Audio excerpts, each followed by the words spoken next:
وبويا لكاتي سمرق دا كباسا كمان باسي سرمرقا كهمومان أبي بمرين وكخوي تعالى أفرميت كل نفس ذائقة الموت همو كسيك أبي أو مردنا بتشيشيت خوي تعالى لسورة قاف دا أفرميت وجاءت سكرة الموت بالحق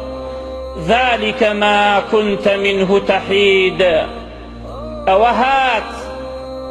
أوهات لكات سرمرق دا يشو آزاري مردن وهات لكات سرمرق دا ذلك ما كنت منه تحيد ألو كاتيا بيت أو تريت أما أو رداوية أو بسرهاتيا كباسي عن بوتك الدنيا أتدخوا يبناك في أقرم يا رات أكرد لي ذلك ما كنت منه تحيد أو ما يلي يدع بماء موصولة أفرميت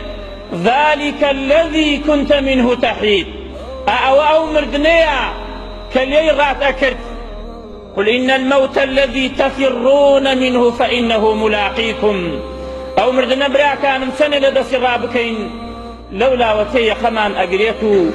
أو سر مرقا أبي همومان بيشيشين وأو كساني كلوتي خويان برزكنو كتكبريان هيا باب سنكاتي سر مرقا سير بكن بزان حالان شونا وجاءت سكرة الموت بالحق ذلك ما كنت منه تحيد يعني تميل أو مردنيك لي رات أكرت بلان لو كاتدا راتب